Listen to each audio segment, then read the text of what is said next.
تو پہلی بات میری ختم ہوئی، عالمی نظام خلافت دنیا کی تقدیر مبرم ہے، ہو کر رہے گی، اس میں کسی صاحب ایمان کو کوئی شک، کوئی شبہ، کوئی ریب نہیں ہونا چاہیے۔ البتہ اس کا اب دوسرا پہلو کیا ہے، اس کا آغاز کہاں سے ہوگا؟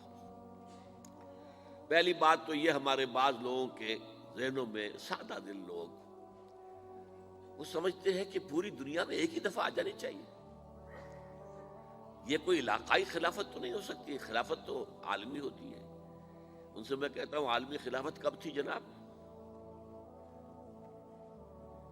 یہ تو نہ خلافت راشدہ میں عالمی تھی، کیا ہندوستان شامل تھا اس میں؟ کیا چین شامل تھا؟ کیا یورپ شامل تھا؟ اور پھر جو خلافت کے نام سے جو ملوکیت چلی ہے، وہ بھی صرف آپ دور بنو امیہ میں کہہ سکتے ہیں کہ وہ پورا عالم اسلام کم سے کم اس کے تحت تھا۔ بعد میں خلافت عباس، بنو عباس میں، اور فاطمیین کی خلافت میں، اور آل عثمان جو ہیں آٹومان ٹرکس کی خلافت میں ٹکڑے تھے، حصے بکھرے تھے، کوئی مانتا تھا، کوئی نہیں مانتا تھا۔ اور سب سے بڑی بات یہ، اگر ایک دم پوری دنیا پر خلافت قائم ہو سکتی تو حضور کے دست مبارک سے ہوتی، لیکن نہیں ہوئی۔ نتیجہ کیا نکلا؟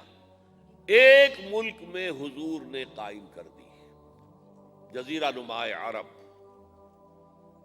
یہاں خلافت قائم ہو گئی، حضور خلیفہ ہے۔ اس کے بعد آپ کے خلفائے راشدین نے پھر اس کو وسعت دی، شرقاً غرباً شمالاً، 3 کالمز نکلے ہیں فوجوں کے، صحابہ کرام کے، 3 کالمز، ایک ایسٹ ورڈ، ایک ویسٹ ورڈ، ایک نارتھ ورڈ۔ ایک عراق کو فتح کرتے ہوئے ایران میں پہنچ گیا، خراسان تک چلا گیا۔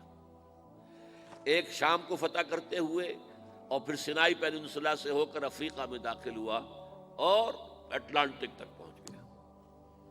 تیسرا سیدھا شمال میں گیا، لیکن یہ زیادہ دور نہیں جا سکتا تھا، کوکیشین ماؤنٹینز آ گئے، کوہ قاف۔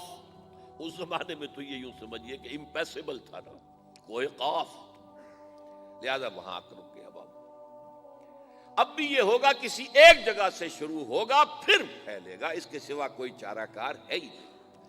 اگر ہر جگہ پوری دنیا میں ایک ہی وقت میں ہو سکتا تو حضور کے دست مبارک سے ہوتا صلی اللہ علیہ وسلم۔ اب وہ نقطہ کون سا ہوگا، نقطہ آغاز کون سا ہوگا؟ اس میں پہلی بات تو میں نے کہا، جو شک کرے گا اس کا پھر ایمان مشکوک ہے۔ ہوگا، لازماً ہوگا، گلوبل ہوگا، پوری دنیا میں ہوگا۔ کہاں سے شروع ہوگا اس میں آپ اختلاف کر سکتے ہیں، لیکن مجھے تو 2 حدیثیں تو ملی ہیں جن سے یہ اندازہ ہوتا ہے کہ یہ اس مشرقی خطے سے ہوگا، عرب کے مشرق کی جانب کسی ملک سے ہوگا، کسی خطے سے ہوگا۔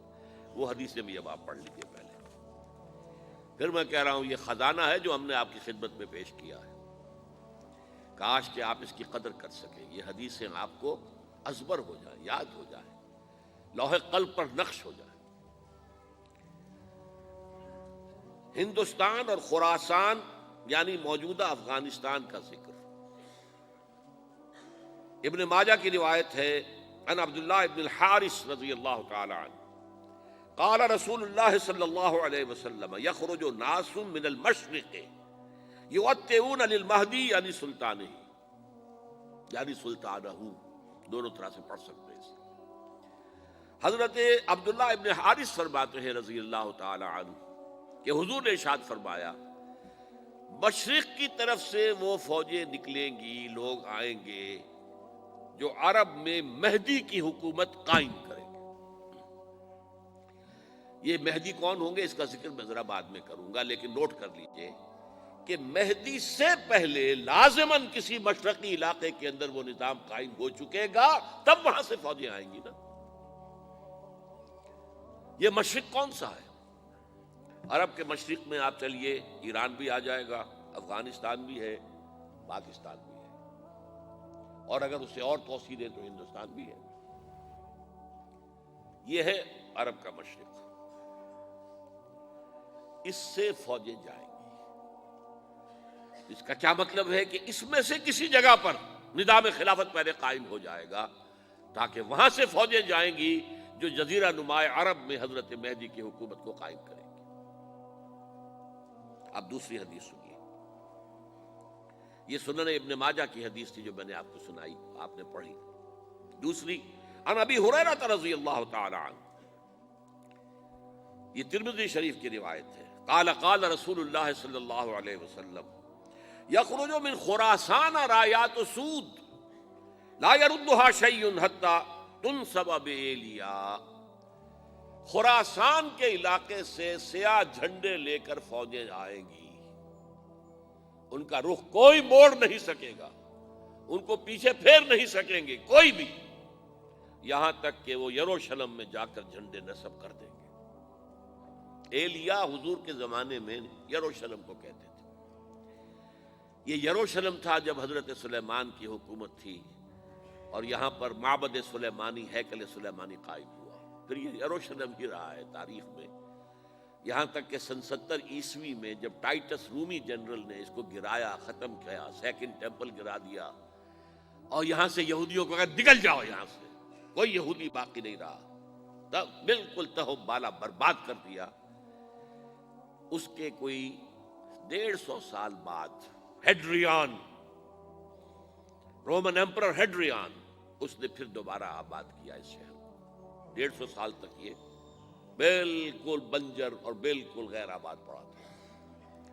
اب ہیڈریان نے جب آباد کیا تو اس کا نام ایلیا رکھا، اب یروشلم نام نہیں تھا، تو حضور کے زمانے میں پھر اس کا نام ایلیا تھا۔